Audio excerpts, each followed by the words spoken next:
ओम शांति। 30 मार्च 2023। प्यारे बाबा के महावाक्य। मीठे बच्चे संग दोष संशय बुद्धि बनाता, इसलिए संग दोष में फंसकर कभी पढ़ाई नहीं छोड़ना। कहा जाता संग तारे कुसंग बोरे। प्रश्न है, बाप की कौन सी श्रीमत तुम्हें कौड़ी से हीरे जैसा बना देती है? उत्तर, बाप की श्रीमत है बच्चे, घर गृहस्थ में रहते हुए कमल फूल समान रहो।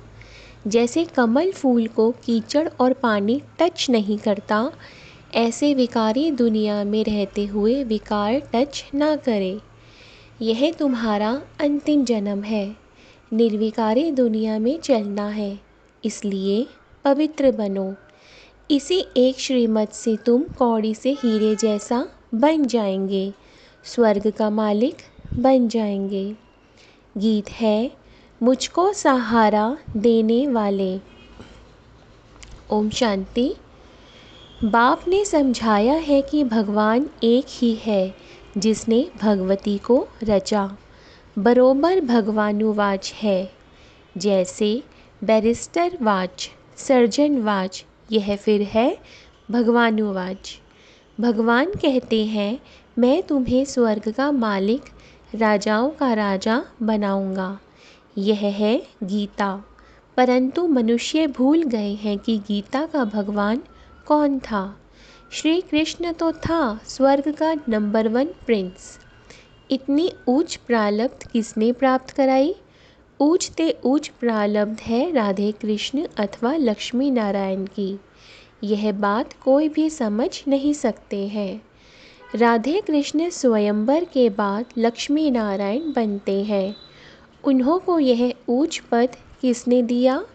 श्री कृष्ण कौन था, श्री नारायण कौन था, यह बातें तुम ही जानो। श्री कृष्ण को प्यार तो बहुत करते हैं, जयंती भी मनाते हैं।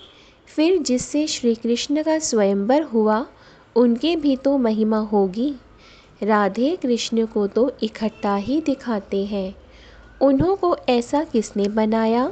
रचयिता एक निराकार को ही कहा जाता है। साकार को कभी क्रिएटर नहीं मानेंगे। इनकॉर्पोरियल गॉड फादर कहते हैं। लक्ष्मी नारायण सतयुग आदि में थे, अभी तो है कलयुग। यहाँ मनुष्य दुखी कंगाल है, राजा रानी तो है नहीं।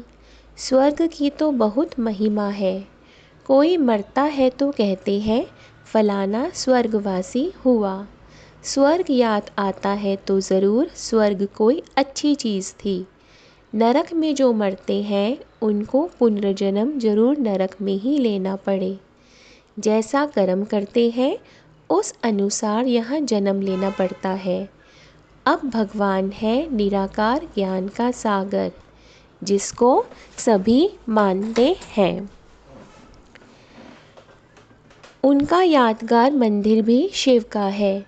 ब्रह्मा विष्णु शंकर का चित्र देंगे तो कहेंगे यह ब्रह्मा है, यह विष्णु है। भगवान ब्रह्मा व भगवान विष्णु नहीं कहेंगे, भगवान एक निराकार को कहेंगे, वह शिव ही है। अभी तुम बच्चे जानते हो, हम फिर से लक्ष्मी नारायण भगवान भगवती बन रहे हैं। किस द्वारा? भगवान द्वारा। क्रिएटर बाप है, वह स्वर्ग का रचयिता है। ज़रूर उसने प्रारब्ध दी जो यह स्वर्ग का मालिक बने। चित्र तो तुम बच्चों के पास है, यह भी मनुष्य समझते हैं। लक्ष्मी नारायण सतयुग के मालिक थे। सिर्फ यह भूल गए हैं कि लक्ष्मी नारायण छोटेपन में राधे कृष्ण थे। सतयुग में महाराजा महारानी थे, तो ज़रूर उन्हों का बचपन भी होगा। उन्हों की यह प्रारब्ध ज़रूर स्वर्ग के रचयिता ने बनाई होगी। वह कब आया किसको भी यह पता नहीं। शिव का लिंग तो है ही, यह शिव का बड़ा रूप करके रखा है। वास्तव में कोई इतना बड़ा तो नहीं है ना, वह तो स्टार है। उनका कोई चित्र तो समझ ना सके। यह सिर्फ पूजा के लिए बड़ा चित्र बनाया है। तो यह देवी देवता धर्म किसने स्थापन किया? नाम चाहिए। क्रिश्चियन, बौद्ध आदि सबको मालूम है कि हमारा धर्म फलाने ने स्थापन किया। उनका धर्मशास्त्र यह है। पहले पहले मुख्य बात ही यह है, इसलिए बाबा चित्र बनवाते हैं, समझाने के लिए ही बनवाते हैं। आगे वालों चित्रों में कोई लिखत थोड़े ही थी। यह तो समझाया है स्वर्ग का रचयिता है परमपिता परमात्मा। स्वर्ग में है सदा सुख। क्या इतने सब मनुष्य वहाँ होंगे? झाड़ पहले छोटा होता है, फिर बढ़ता जाता है। स्वर्ग में बहुत थोड़े होंगे, नरक में बहुत है। स्वर्ग में सिर्फ देवी देवताओं की राजधानी थी, यह और कोई नहीं जानते। पूछना चाहिए, यह सृष्टि का चक्र कैसे फिरता है? 5000 वर्ष पहले बरोबर यहाँ लक्ष्मी नारायण का राज्य था। उसको स्वर्ग कहा जाता था। वह पास्ट हो गया। नई दुनिया जो थी वह अब पुरानी नर्क हो गई है। अच्छा, फिर क्या होगा? फिर स्वर्ग आएगा? भक्त याद करते हैं स्वर्ग व मुक्ति धाम को। क्यों याद करते हैं? क्योंकि यहाँ दुखी है। स्वर्ग में तो सदैव सुख होता है। बाप थोड़े ही बच्चों को रचकर दुखी बनाएंगे, यह तो हो नहीं सकता। तुम जानते हो, सतयुग से त्रेता, द्वापर, कलयुग होना है। सतयुग का अंत, त्रेता के आदि का संगम कोई कल्याणकारी नहीं है, क्योंकि सतयुग में जो 16 कला संपूर्ण है वही देवता फिर 14 कला बन जाते हैं, तो वह कल्याणकारी युग थोड़े ही हुआ। फिर त्रेता के अंत, द्वापर युग के आदि का भी संगम हुआ, परंतु उसमें भी कलाएं कम होती हैं। सतो प्रधान से सतो रजो तमो में गिरते हैं। तमो प्रधान बनना ही है। तो इस समय सारी दुनिया दुखी है। इसको कहा जाता है ऑर्फन्स की दुनिया। कोई धनी धोड़ी नहीं। घर में माँ बाप नहीं होते हैं तो सभी आपस में लड़ने लग पड़ते हैं। तो कहा जाता है तुम तो निधन के हो। वह है हद की बात। अभी यह है बेहद की बात। सारी दुनिया का कोई धनी धोड़ी नहीं है। मनुष्य मनुष्य में लड़ते हैं, जानवर भी लड़ते हैं। कोई धनी धोड़ी नहीं है। धनी है बाप रचयिता। उनके आने से ही सब बच्चे धड़ के बन जाते हैं। बाप बच्चों को शांति धाम और फिर सुख धाम ले जाते हैं। पहले सतो प्रधान, फिर सतो रजो तमो। हर एक चीज़ ऐसे ही होती है। छोटे बच्चे भी सतो प्रधान हैं, इसलिए प्रिय लगते हैं। वही बच्चे अगर शिक्षा नहीं मिलती है तो माँ बाप को तंग करने लग पड़ते हैं। तंग तो होते ही है ना। लड़ते झगड़ते बीमार हो पड़ते हैं। कोई को नुकसान पड़ता है तो यह भी दुख होता है ना। सतयुग में कोई भी दुखी नहीं होता, वह है ही सुख धाम। बाप बच्चों के लिए स्वर्ग रचते हैं, वहाँ सदैव सुख है। तुम जानते हो यह बेहद की दुनिया नई थी, अब पुरानी है। दिल्ली पुरानी और नई है ना। पुरानी अलग है, नई अलग है। नई दिल्ली कितनी अच्छी देखने में आती है। ऐसे नहीं कि पुराने को कोई उड़ा देंगे, फिर रहेंगे कहाँ। यह नई पुरानी दोनों है। फिर यह पुरानी टूट करके नई बनेगी, जिसको ही स्वर्ग कहा जाता है। दिल्ली को ही परिस्तान कहते हैं। इस समय है कब्रिस्तान। सतयुग में लक्ष्मी नारायण का राज्य था। दिल्ली परिस्तान थी, स्वर्ग थी, अब नर्क है। बाप खुद स्वर्ग का मालिक नहीं बनते हैं, बच्चों को बनाते हैं। तुम कहते हो बाबा हमको फिर से स्वर्ग का मालिक बना रहे हैं। इतने सब निश्चय बुद्धि है तो देखकर निश्चय बुद्धि बनना चाहिए। कोई लंदन देखकर आवे और वर्णन करे तो ऐसे थोड़े ही कहेंगे कि हम जब देखें तब माने। यहाँ तो इतने सब बच्चे कहते हैं हमको भगवान पढ़ाते हैं, तो झूठ तो नहीं बोल सकते, परंतु भाग्य में नहीं होगा तो बुद्धि में बैठेगा नहीं। बाप कहते हैं इसमें छोड़ना कुछ भी नहीं है, यह है अंतिम जन्म। गृहस्थ व्यवहार में रहते कमल फूल समान पवित्र रहना है, यह है मृत्यु लोक, वह है अमर लोक। गाया जाता है संपूर्ण निर्विकारी दुनिया, वहाँ विकार होता नहीं, तो मानना चाहिए ना। बरोबर देवताओं की महिमा भी करते हैं सर्वगुण संपन्न, वह था ही वाइसलेस वर्ल्ड। अच्छा, बच्चे तो पैदा होते रहेंगे, ज़रूर कोई युक्ति होगी, विकार से नहीं होते। वहाँ यह है पॉइजन होता नहीं, यहाँ है संपूर्ण विकारी, वहाँ है संपूर्ण पावन। यथा राजा रानी तथा प्रजा, इसमें तुमको संशय क्यों पड़ता है? वहाँ की जो रस्म रिवाज होगी उसी अनुसार बच्चे पैदा होंगे, वहाँ विकार होता नहीं, यह नेचर इस मृत्यु लोक का है।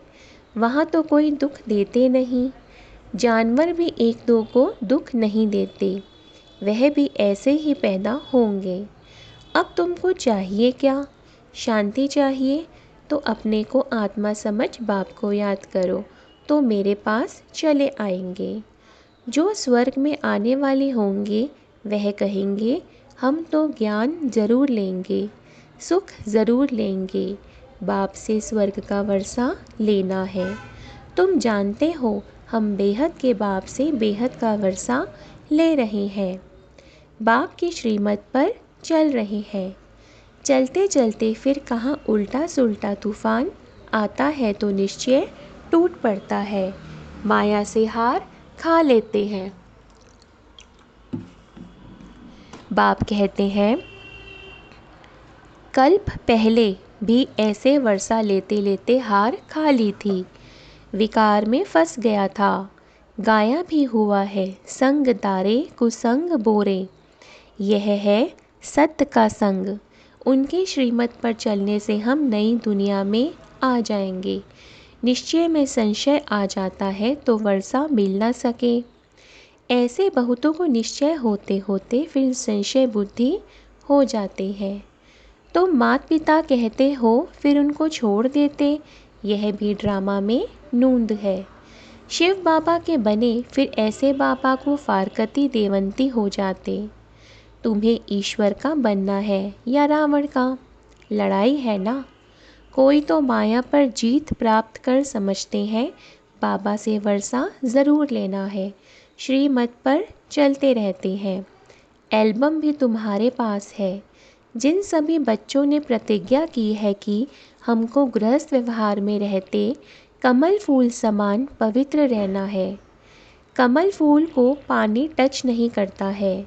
तुमको विकारी दुनिया में रहते हुए विकार में नहीं जाना है, यह है तुम्हारा अंतिम जन्म। अपने को निर्विकारी बनाने से तुम निर्विकारी दुनिया में चले जाएंगे। पवित्र बनना तो बहुत अच्छा है। बाप कहते हैं कि मेरे द्वारा तुम पवित्र बनेंगे तो स्वर्ग पवित्र दुनिया का मालिक बनेंगे। पतित दुनिया अब विनाश होनी है, कितना सहज समझाते हैं। ब्रह्मा द्वारा स्वर्ग की स्थापना सो तो हो रही है, बाकी सब हिसाब किताब चुकतू कर मुक्ति धाम चले जाएंगे। सतयुग में तुमको सच्चा सुख मिलता है। वैकुंठ का नाम तो मशहूर है, बरोबर लक्ष्मी नारायण का राज्य था। मनुष्य को तो कुछ भी पता नहीं है। सन्यासी खुद निर्विकारी बनते हैं तो विकारी लोग उनकी पूजा करते हैं। विकारी आत्मा बनती है, परमात्मा नहीं।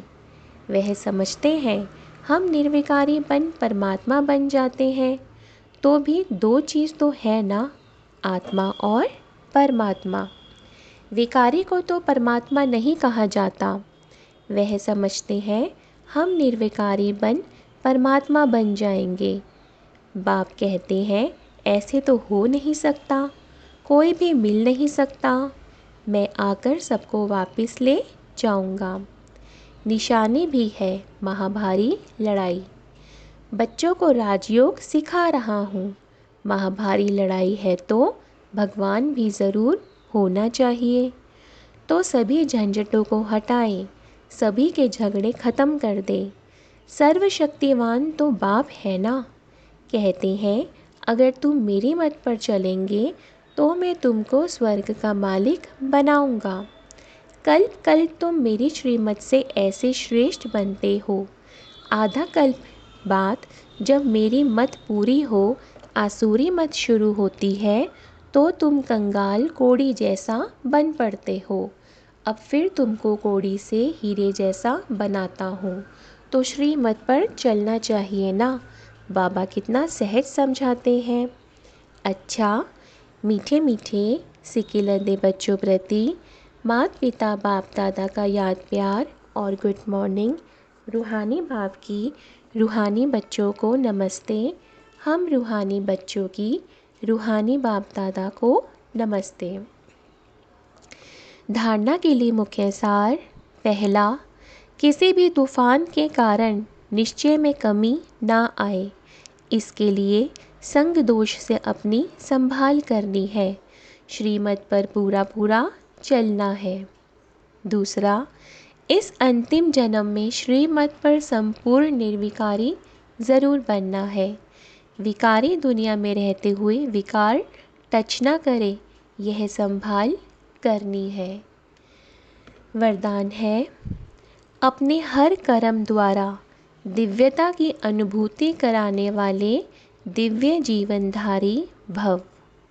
बाप दादा ने हर एक बच्चे को दिव्य जीवन अर्थात दिव्य संकल्प, दिव्य बोल, दिव्य कर्म करने वाली दिव्य मूर्तियाँ बनाया है। दिव्यता संगम युगी ब्राह्मणों का श्रेष्ठ श्रृंगार है। दिव्य जीवनधारी आत्मा किसी भी आत्मा को अपने हर कर्म द्वारा साधारणता से परे दिव्यता की अनुभूतियाँ कराएगी। दिव्य जन्मधारी ब्राह्मण तन से साधारण कर्म और मन से साधारण संकल्प कर नहीं सकते। वे धन को भी साधारण रीति से कार्य में नहीं लगा सकते। स्लोगन है, दिल से सदा यही गाते रहो कि पाना था सो पा लिया, तो चेहरा खुशनुमा रहेगा। दिल से सदा यही गाते रहो कि पाना था सो पा लिया, तो चेहरा खुशनुमा रहेगा। ओम शांति।